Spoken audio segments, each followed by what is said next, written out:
Welcome. My name is Tresa.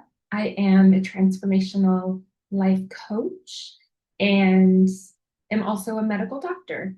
I do not practice anymore. However, anesthesiology was my specialty. Let me share with you an idea that I love. This is Alan Watts. It's a quote from Alan Watts, if any of you know him. And he says, "You are under no obligation to be who you were 5 minutes ago."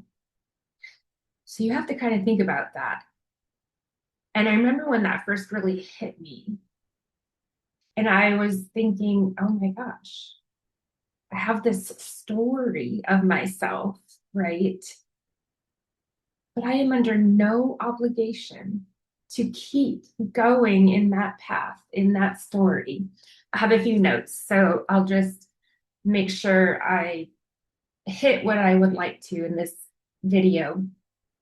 What does that mean? It means that every opportunity or so every moment, it's an opportunity to make a new choice, to decide anew. And then question for you, what is it that keeps us stuck? What keeps us from overcoming what we want to overcome? And I would say that it's our story. It's the story that we tell ourselves. So think about this. You have an internal dialogue. It's always going. It doesn't stop. Unless you're outstanding at meditation. Assuming that's not where you are just yet. There's an internal dialogue. It's going all the time. What is yours saying? What's that internal dialogue saying? Because it goes on without us noticing. But then we notice like we're not feeling great, or we notice that there's an emotion in our body that doesn't feel good, right? Which is a signal to us. However, oftentimes we're so busy in our lives, we just shove it down, shove it aside because we don't have time to hear the signals. But back to the story. So if you think about it, the story comes from the past. It comes from our perceived traumas, events, significant events. And this has developed who we think we are, right? It started when we were little, when we didn't have a choice. And up until about the age of 7, we were essentially in a state of hypnosis, meaning anything our parents said, our teachers said, it was programming us until our conscious mind became more developed. And then we were better able to decide and to choose. So we have this story, we believe it, right? We don't challenge it. We believe it, and we believe, oh, that's who I am. That's who I am. But is it really? Is it really who you are? The good news is that it's not. So the past really doesn't exist. You cannot go there. It exists in your mind. It exists in your memory. So the past exists in the now. And think of this. Even over time, your memories can change, right? So what's the truth? What's the real truth of the past? So what you have is you have now. You have your thoughts now and your memories now. This will get somewhere. Well, what if you could do this? You have a couple of options with the past, but ultimately, you can change the story. You can literally rewrite a new story and start having a new conversation in your head, a new conversation in your mind. You can choose to let the past be and not judge it, not call it good or bad. It just is.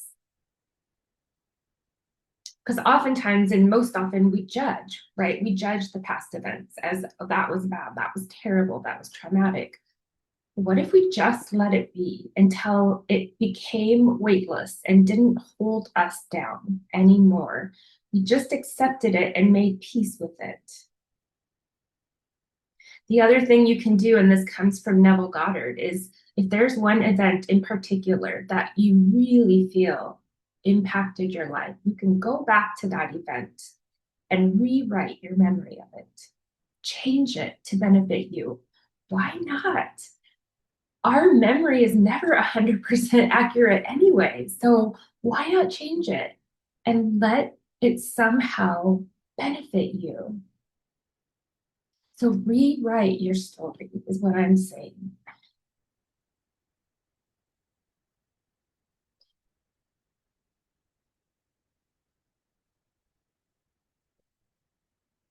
What if you took your power back?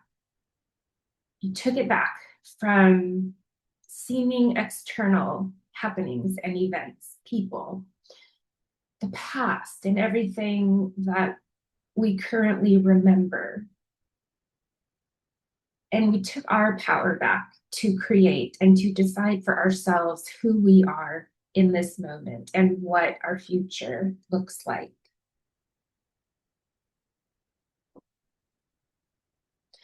And so write a new script.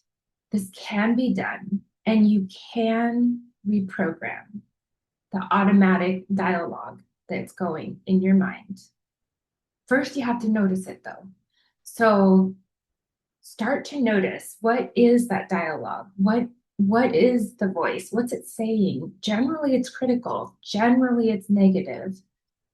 So start to catch that and notice the thoughts, and then start to notice the feelings that are being produced by the thoughts. So that would be the sensations in your body. It's in your gut, it's in your chest, it's in your throat, your back. Notice that as well. And then make a new choice. So there's a scientific principle, and it's so interesting that this is not taught in school, right? We never knew this, but it turns out that thought energy, the energy, because we know that we're energy, right? We figured that much out. We know that everything we're looking at is energy. Everything vibrates and has its own resonant frequency. And what we were never taught is the power of our thoughts. Thought energy is one of the most powerful energetic sources that there is, that exists. So we weren't taught that. So we never knew the power of our thoughts, right? And so what does that mean? You don't think to control your thoughts. You don't think of the power that they have in your life or in someone else's life to create and to effect or affect. Yeah. And so we need to realize that there is so much power in our thoughts, and become aware of what are we thinking. So thoughts and words really go together. And I know I talked about words in my video I did yesterday. And it's not so much the words that are just around us, right? It's the words we let in to our heart and to our mind and to our inner being. It's those words that we care about. What are those words that you are hearing? What are those thoughts that you're thinking day in and day out? So notice what they are, and then choose new. Make it new. It's your choice. And what do you want? What do you want your future to look like? Who are you? You decide. Your past does not decide. So take that power back. No one in your life decides. Take your power back from every situation. And in this moment, you get to choose who you are. And we know also, so along the lines of how powerful our thoughts are, we know that anything we think about, focus on in our mind, we're actually sending energy to. We were never taught that. Like, kids need to be taught this stuff. This is important. Whatever you think about, be it good, bad, or indifferent, you are sending energy to. You're sending energy and essentially growth. It's like you're watering it, right? Like think of a seed that receives the energy of the sunlight. So you have two seeds. One is going to receive the energy of the sunlight. One, let's just say it's in pitch black, it's not getting any energy. Which one will grow and which one will not grow and will just stay dormant or die? So it's clear it's the one getting energy.